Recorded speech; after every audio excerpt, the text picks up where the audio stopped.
Good afternoon, everybody. Good afternoon. Good afternoon. I wish you all a very shameful New Year.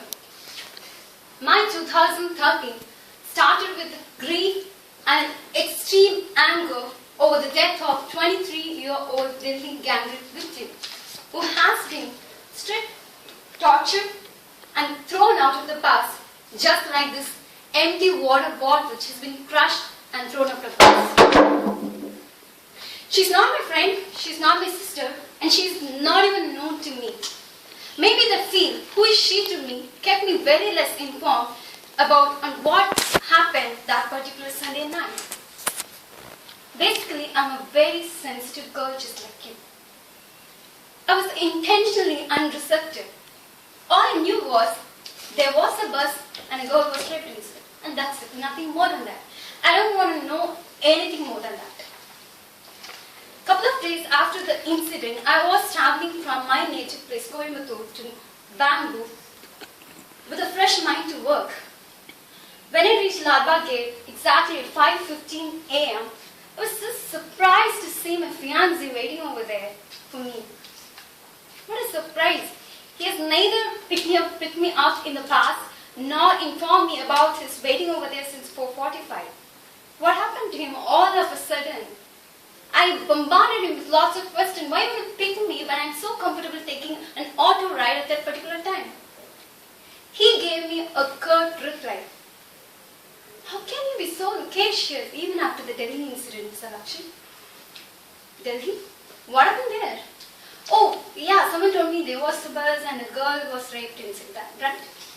That was just a news for me. For a moment, there was a drop-dead silence. We were put in a solitude mode. I realized that moment is pain of feeling insecurity and helplessness. Her rest of the story was really frightening and took a deep seat in me even now, and that's why I'm here in front of you guys. I always have this unquenchable thirst to stop this ugly crime every now and then. But how can I do that? How can I stop that? I don't have power, I don't have influence, I don't have strength, I don't have nothing. I'm after all a software professional. Maybe that's why I always feel disconnected with such cases, so as you just, right? We always feel disconnected. But my dear Toastmasters and guests, we have to feel connected because we are responsible. Let me tell you why. You are part of this society, right? You are maybe a parent, right? I'm sorry to write this down. You may be a victim. And I'm again sorry for this. You may become a rapist. Let me strike the last one because I'm very sure I'm talking to a gentleman here. I'm also happy that the outrage is so severe outside, but the real solution is outside the law. That is in the mindset of the people. What we need is two different things: systematic social change and the legal reform. We need both things to work hand in hand. There is a school of thought who blames girl for her behavior. They say she deserved it, she's asked for it, how can we help?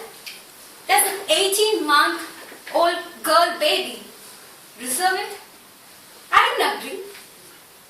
A girl's dress or her behavior plays a very minute role of she being raped. But by the way, girls, don't take this as an advantage. Keep one thing in mind, because you cannot let your treasures open and ask thieves to behave. That will never happen, right? Men are not born biologically violent. We make them so. Men are raised in our society to think that, hey, we are men because we demand, we conquer, we win and we take. This is what happened in Mangalore pub incident. If you rewind, what happened there is they have tried to put the girls to conform to certain standards outside. And it is one way of showing the violence. Rape is one way of showing the violence.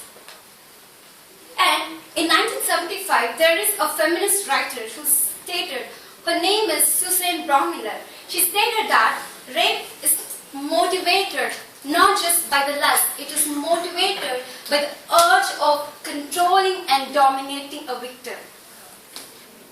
So all men have sexual desires. Of course, it's a natural truth. But not all men rape. But rape is an unnatural behavior which is no relevant to the sex. That's what we think. So, why am I here is not just to complete my prepared speech. What I'm expecting out of you is not to hear my speech and clap at the end. I want you to think and teach. Teach whom? You have to teach your daughter on how to protect herself in front of the society and how to protect herself in all possible ways, how to avoid such danger zones. You can save millions of daughters by teaching your son. But what to teach your son? You have to teach your son that how to behave to a girl. Not only to your son. It could be your male friend, it could be your brother, it could be your cousin, it could be your friend's son, it could be anyone whom you can influence. You can watch them, watch how they behave to a girl. Are they sensible enough to a girl? Are they are they respecting womanhood? If not, cultivate it. You can do that by showing them a good woman around you. But talking about good women, not a porn star. And if you think you can do this little change, little by little, it's more than sufficient from your part. We will see a better society few decades down the line. I hope you have heard me. I'm happy that at least few guys are nodding their head.